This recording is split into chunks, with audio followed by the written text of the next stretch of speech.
Camila Martelo is the owner and founder of Camila Sleep. Originally from Colombia, she completed her certification with Center for Pediatric Sleep Management and now helps Spanish-speaking families around the world improve sleep at home. Camila is also the director of Academia Consultoría de Sueño, which is CPSM sleep consultant certification program in Spanish. Camila, welcome to the show. I'm so glad that you're here with me today. Hi, Jane. Thank you so much for having me. I'm very happy. How did I do with pronouncing our course in Spanish? Did I do okay? You did great. You did great. Okay. So you enrolled in Center for Pediatric Sleep Management in, I think it was June of 2020, and completed the course pretty quickly. I remember when you launched that you really made a strong effort to share all of your content in both English and Spanish in the beginning, which frankly, I'm sure was exhausting. How long were you doing that before you really realized that you had gained more traction in Spanish and wanted to focus your efforts in that direction? Well, I think it was exhausting, first of all. And I still do it here and there when I think it's content that, people that speak both languages will really benefit from. But in general, I think it was maybe like probably almost a year, maybe a little bit less, but it wasn't even more about, it was more engagement, right? So I still got referrals from people who spoke English, but the content, like the actual engagement I have with the community, at least on social media, it went way, it just exploded as soon as everything started, as everyone started just seeing my content in Spanish, and at least my stories. I think stories are just like more in the moment. And I definitely, just express myself better when I do it in Spanish. Yeah. And so you're from Colombia. Is that where most of your clients live, or do you have Spanish speaking clients all over the world? So I would say most of them are in Colombia, but I also have worked with clients in Venezuela, in Panama. There's a lot of just families, Spanish speaking families all over the world. So I'm actually helping out a family in Dubai right now. One of my first clients was actually a Colombian in China. And there's also a lot of people in the US, just Spanish speaking people in the US. Okay. And like, what did that look like? How did that play out? Like, were you building a network within your personal connections from Colombia and then getting referrals that way? Or was it really just you showing up on Instagram, speaking in Spanish and attracting a global Spanish speaking audience? A little bit of both. Definitely at first, we all start out and we're just like sharing like, hey, I'm doing this. And of course I had I would say a little advantage because sleep consultants are pretty new back home. So everyone's like, what is this about?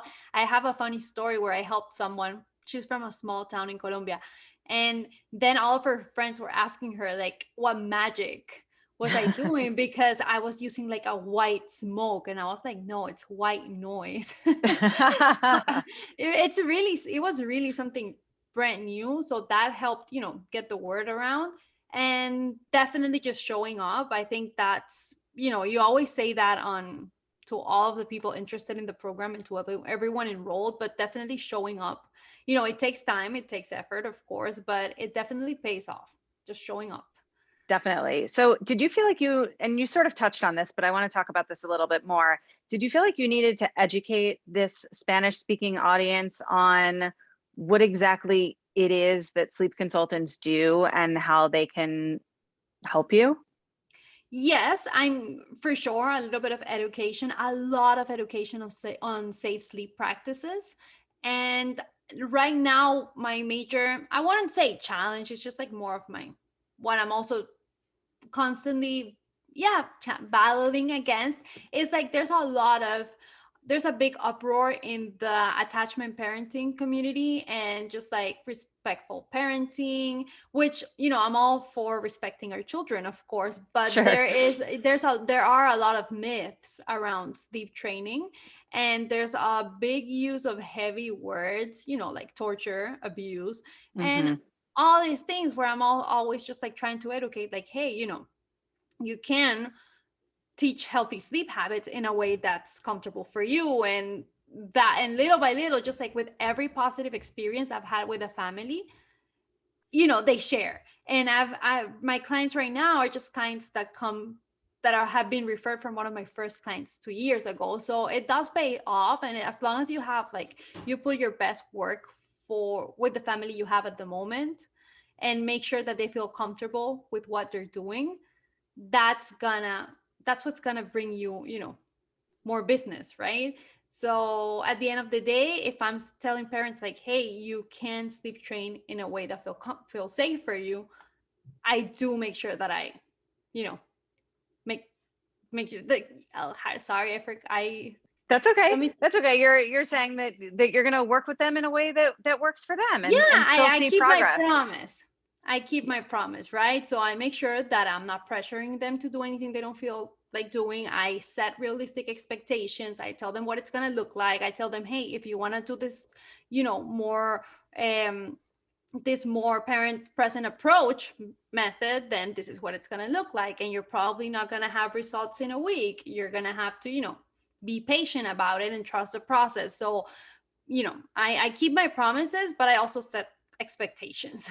Yeah, I think that's really important. So are you working with families for longer? I work with families for a 2-week period, and that's, 99 times out of 100, that's enough time.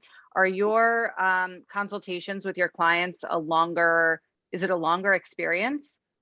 Sometimes we're done in 2 weeks. It really depends on the starting point. So when I do my discovery call, depending on the age and what the baby's, what's the starting point, then I kind of have already a feel of how long it's going to take. So when it's really small babies and there's a lot of night feedings and just contact naps, just a bunch of things, I would say 3 weeks. The same with all older kids, right? So 2, 3, 4 that have been bed sharing, bottle to sleep, feed, there's a lot of, it's culturally, but in other countries, pediatricians don't make an emphasis on weaning out bottles at 12 months. So I get a bunch of 2 or 3-year-old toddlers who are just chugging 8-ounce bottles. Right. So, Yeah. so depending on what the starting point is, then I'll do maybe 3 weeks, but usually in 2, if it's a baby that, they sleep in the crib, they just have the occasional night waking, they just don't know how to fall asleep independently, but maybe have no night feeds, that's usually done with in 2 weeks. Okay. So you touched on this. Actually, we're getting ahead of ourselves, because the next question I wanted to ask you is to sort of call out some of the cultural differences that you see in your business that sort of impact how you support families during the sleep training process. I know that, so you just mentioned one of them, the sort of extended bottle use. One that comes to my mind is the family unit sometimes looks different, right? With grandparents living in the home. Can you talk about some things that you come up against in your business supporting families abroad that maybe you don't see as much with your local American families? Yes. So usually there's a lot of family around, a lot. So with that comes a lot of opinions, right? And you either have the grandma who's super interested in learning everything, or the grandma who just believes that it's a waste of money and that the baby should just be fed, oatmeal in the bottle, or just given this kind of tea, right? So that's on one side. The other main participant basically are nannies. And the thing with nannies back home, or just night nurses, is that they really don't have a proper training. There's no training, there's no certification. It's not an SES, NCS course here. They're just nannies, and they're very professional, right? But a lot of their training is just experience. What have they done with other babies? And of course, we know that what worked with one baby might not work with every baby, right? So then moms call me and they say, my nurse, she's really good with all of her past babies, but she said that her techniques don't work with this one. I'm like, well, what's the technique? Oh, keeping them up all day, just feeding them a lot, just, things that in theory don't really have to do anything with the actual skill of falling asleep independently. And there's of course a lot of nannies who just don't want to deal with night wakings. They just grab the baby and rock them to sleep, and they just like spend the rest. I've had a bunch of nannies who just like spend the night with the baby in the rocker, which of course is not safe, right? And then with toddlers, and they're just like bed sharing with the nannies, and then it's, you know, I've seen everything. Yeah, I'm sure you have. And then you have to come in and like a really respectful, delicate way, help them to undo all of that, which I would imagine is a little tricky, because it's not just helping someone to make a change in the way that we think about it, but it's like undoing cultural norms a little bit, Yes. right? So part of my sleep plans, what I've done a lot is I've added a lot of education, and basically putting in like, why are we doing this? How do we sleep? Why is it important for the baby to, you know, to be in the crib and get there fully awake? So I have really, you know, made my plans like parts educational. So that's just like, so people can just like see, oh, this is how we sleep. Oh, this is why they're waking up. And oh, this is why they have to get there awake, right? For people maybe in the US that are hiring a sleep consultant, they already know what they're doing wrong, right? So they're just like, oh, okay, just tell me what to do. While here, I'm trying to tell them, so this is why the baby doesn't wake up, and this is what needs to be changed, and this is how you're gonna do it. So it's a lot of like making people realize that what they're doing is not working, and it's not because they wanted to do something wrong, it's just because they didn't know. And what they did in the past maybe worked, and that's amazing, but with this specific baby, it's just not working, and it's okay, right? We fix it. That's so interesting that you point that out, because, you know, if I think about all of my clients that I support, they are highly educated, they are researchers, they're information Yeah. gatherers. And a lot of the reason for why they hire me is because it's sort of like information overload. Like there's Hmm. just so much information out there that they don't know who to listen to, what to read, what advice to take, Yeah. because there's just like so much out there and it feels really overwhelming. So they hire me to sort of sift through all the noise and give them a solid plan that they can Yeah. stick to. But you make such an interesting point, because your clients don't have all that access to all of that information, that Yeah. not as much, right? Like they're not reading Baby Wise and Moms on Call, and they're not Yeah, Googling the Ferber method, right? Like they're they not. just You're they don't right. know. They're not. I mean, now they're more conscious. So like, there's some, I do get some moms that are like full on, and they're like, I know what I know what the problem is, but help me out. But I also get moms who like really wait a long time, because when you have more family, more support around, you also get to rest during the day, right? So there's this mom that's like, well, I don't sleep at all, but my mother-in-law takes the baby during the day so I can rest. Or well, the nanny's there, or oh, my mom came, so oh, we take turns, right? So this goes on and on and on until the mom finally realizes like, okay, it's not sustainable, right? Yeah, or it's So just like not working for the child, right? Like yeah. even if mom is getting enough rest because grandma comes in and saves the day during the day and mom can take a couple of naps, I think at a certain point parents start to realize when their 3-year-old is not getting enough Oh, it sleep is. that they have No, behavioral struggles. I've had young babies, and they call me, and and they're like, oh no, he naps 10 minutes a day, an 8 month old. And I'm like, 10 minutes? Are you sure? And they say, yeah, 10 minutes. And I'm like, isn't he fussy? Well, yeah, because, but my mom grabs him. Like, people just start taking care of a fussy baby, and you just like take turns instead of just like saying, hey, this baby shouldn't be fussy on 10 minutes of sleep all day, right? So it's a lot of just like making, and a lot of families actually contact me and say, I didn't know my baby had a sleep problem and was sleeping too little until I saw your information, and now I notice that they're really lacking on sleep. I see how tired they are, right? So also like just making them aware, like, hey, your child needs some sleep. Are they getting enough? Yeah. Yeah. So my next thought is, how do you balance your own style and your own sort of philosophy on how to sleep train alongside the temperament of your clients, which I would imagine is a little bit different, right? I know that, look, with your own child, you're comfortable with telling him, I love you, it's bedtime, go to Time to bed, sleep. right? Time for sleep. Yeah, And I would imagine a lot of your clients aren't comfortable with that. So how do you balance sort of like the way you do things in your own home versus Mhm. supporting families in a completely different way? I feel like that's really hard. Yeah, it has been a learning process for sure, because I didn't even have to sleep train my son at 3 months. I mean, I did like sleep shaping, right? So at 3 months, he was just like sleeping through the night. But since week 8, I was already reading all the books and figuring out and just like working with full feeds and putting him down awake and just like, putting in the work, right? But in general, it was easy. I can't tell you I didn't a method, because I don't even remember counting time, like putting on a timer, and I don't remember picking him up and putting him down multiple times. Like, I don't know. I just don't remember. Anyways, what has been like, first, I am a good listener. Like, that's a skill.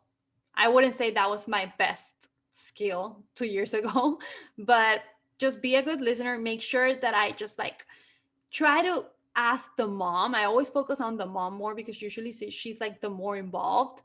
And I ask her, what do you feel? I tell her, block out all of the noise, because I had a mom the other day and she told me she knew she needed to sleep train. She knew it was the right choice. She knew it wasn't like going to traumatize her child, but everyone around her kept telling her all these things. And she was just like not doubting herself. She was just annoyed. Right. And I talk to the mom, and then I kind of figure out exactly what is it that she's fearful of. The comments around her, the actual training, or the crying. It's usually one of just like, yeah. And when it comes to the crying, I am pretty clear. I tell them from the start, just because you're there, it doesn't mean that it's going to be any easier. Children cry, and I use a lot of like examples. I know you like the car seat example a lot. I use basically just like a daycare example, a nanny switch example. I said, hey, when they're with this nanny for so long and you just bring in another person, they're not going to get used to that person immediately. When you drop them off at daycare, they don't recognize the space, right? They don't know they're safe. You have to show them for that. And I also make sure that if they're worried about something not being respectful for their child, I use that same interest they have in respectful parenting, and I give it a twist, and I say, hey, it's also your child deserves the respect of you letting them figure things out on their own. Your 8-month old eventually is going to be a child who needs you to trust him that he's going to be able to go to the potty, that's able to, that he's going to be able to tie their shoes. My toddler is putting and taking off his clothes now on his own. When he can't do it immediately, he cries. He gets super frustrated. And if I dare touch him, he cries even more, because he says, don't touch, like I'm doing it by myself, right? So frustration takes, and I respect that effort. So I just like stand aside. Of course, I don't want to see him that upset, but it's his experience, right? It's his way, and I need to respect that process. So I kind of like use all of these examples of that respect, those situations where you have to respect them and let them figure things out on their own, because that's actually what's going to help those children build their self-esteem, right? So I take the respect part and I bring it all the way back to what's going to happen in the future, right? Yeah. So that's like something I've learned to do.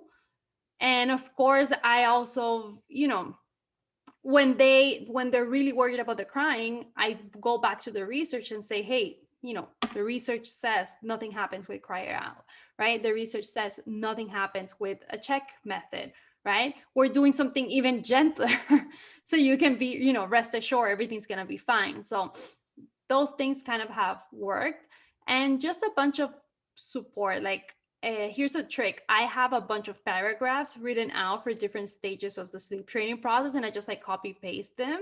And I'm like, okay, this is going to be fine. This is what you're going to expect. Remember this is why you're doing it. And at the end of the day, I tell them the worst thing you can do is confuse your child, right? Because if you confuse or you give in, you're just making them cry for no reason. And that's even worse. And that kind of makes them feel, Yeah. like, okay, like I need to commit. Yeah. One thing I always say to parents is that, you can be up all night with your baby or child and make no progress, or you can be up all night with your child and make some progress. So, usually when you say it that way, they realize, okay, you're right. Like I am up all night anyway, and then tomorrow night's the same, and the next night's the same, and the next night's the same. So let's actually change something, even if it still feels hard, Mm-hmm. because then maybe the next night will be a little bit better. Yeah, for sure. And also, I think culturally, there's like a lot of feelings of just like, I don't know what the word is, but like, oh, poor baby, they're in a crib. Oh, poor baby, you're gonna take away the bottle. Oh, poor baby, they're gonna go to daycare. So a lot of like, in Spanish we call it pesar. I don't know, just feelings of like, oh, poor baby. And that's like the worst feeling you could have towards your child, right? I'm like, no, your child can do anything. Your child is fine. Your child is happy. Like if you are constantly saying poor baby, what's that child inner voice going to be saying as they grow up? Oh, I'm a poor baby who can't do things, right? So I'm all like I said, there's a bunch of myths about like discipline and positive discipline and respectful parenting that you shouldn't sleep train. And I'm like, I'm all for respectful parenting. I'm also all for like family sleeping, children having limits around bedtime, and just like families making things work for them, right? It doesn't make you any less natural or any less of a mom if you just want your child to sleep in a crib, consistently, and you do have some time for yourself, for your partner, to sleep. Yeah. Sleep is not, it's not just like, oh, I'm just It's gonna it's grab some not sleep. No, you negotiable, need right? it. It shouldn't Yeah, be negotiable. I firmly believe, and I think you agree, that like all of these babies and toddlers, they want to be sleeping. They so desperately want to be sleeping, and they just need to be given an opportunity to try. And when we empower parents to give their children an opportunity to try, I think they often quickly realize that it works. And I yeah, that probably spans all cultures, all, that's universal. for sure. I just remember something. Another issue that I usually find myself with is like these kids, they're not room sharing with the parents, they're room sharing with a nanny. And sometimes the nanny, um, just like the parents, because usually parents are waking up the kids, they're coughing, the phone rings, the alarms. I found about a bunch of early risers, and it was because the parents kept having the alarms on. I'm like, listen, if you want a room share, you also have to respect your baby's sleep, right? You can't just keep waking up a baby with an alarm. So for sure, I see a lot of parents who want to keep children in the room the first year, and I'm all for that. But I also educate them, and like, just because your baby is in your room doesn't mean that you don't have to make any sacrifices about it, right? If you want a baby sleeping well, you can't have the TV on, you can't have the lights on, you can't just go in and out as you please, because your baby's gonna, wake up, especially as they get older. So rocking chairs are like, my God, a must back home as soon as I started sleep training process. And I see that rocking is like that the mom is constantly just like going back to that habit. I tell her, take the, just remove the rocking chair for the remove. And I'm like, remove the rocking chair. And yeah, sometimes it's like the mom that gets the temptation the most because it's right there, right? The rocking chair, you're going to rest and you're going to just like the easy way out, of course. Yeah. Yeah, well, they're very lucky to have you and to have your support, not just your support, but your education. I think that that's obviously a huge component of what you do. And with that in mind, I guess I want to ask you, what are you working on? I know that you're sort of moving towards offering some digital courses, right? What do you have going on? What are you putting out? So when I started out, I did newborn workshops, especially because with newborns, we do shaping. And I was like, how am I, like, I didn't want to do week-long support, like, sorry, month-long support with babies. I was like, but I also said, I don't think with my clientele, 2 weeks is going to be enough. Right. So I just said, I'm going to do a program, an online program. I did it in Spanish. So it's a newborn online program. It's always available. for them to just like purchase. And it comes in with access to a Facebook group where I give them weekly support. So it's been working out nice. Up to right now, I don't feel burnt out by it at all. People just buy in. It's nice passive income. And then I just log in once a week and answer their questions, which usually, on a good day 2, on a busy day 7, right? It's not a lot. And then I have been thinking, because of that education component, I'm trying to just like make my time, work for me more. I've been spending a lot of time in the one-on-ones in the education aspect. So I was like, I think I can switch this around a little bit. And I'm trying to put part of my sleep plans on like an online program as well. Right? So they can see all the information at their pace, and then with me only to discuss the child specific needs, right? So that's on the works, but most recently group coaching, because the one-on-ones, I like them, but I'm also on the point where I just want to like try new things. I'm a little burnt out by all the individual help, So I put in this group coaching, sold out for 10 spots. I started small. Let's see how I can, maybe hire someone to help me out in the future and get in more families. But right now, basically, they have a week to review all the material and to just like start with recommendations, adjusting sleep schedules, increasing calories during the day, just like the basics. And then in 2-3 days, we start with the actual sleep training. So they have their plan. All the families are going to implement it at the same time, and they're going to have my support via Facebook group. So, that's fabulous. Yeah, that's just fabulous. like trying new formats. And at this point, like where I've done, live workshops, pre-recorded, I'm doing the online program, and I feel like my families do need some time to take it all in and make some changes and educate themselves. And I feel like in the program format, it's gonna work out well for me. Love that. I'm excited to see how it goes. Before we wrap up, where can everybody find you, follow you? Tell us, give us the rundown. So everyone can find me on Instagram. The handle is at Camila Sleep. So that's CAMILA Sleep. And yeah, you can see some sleep information in English, in Spanish.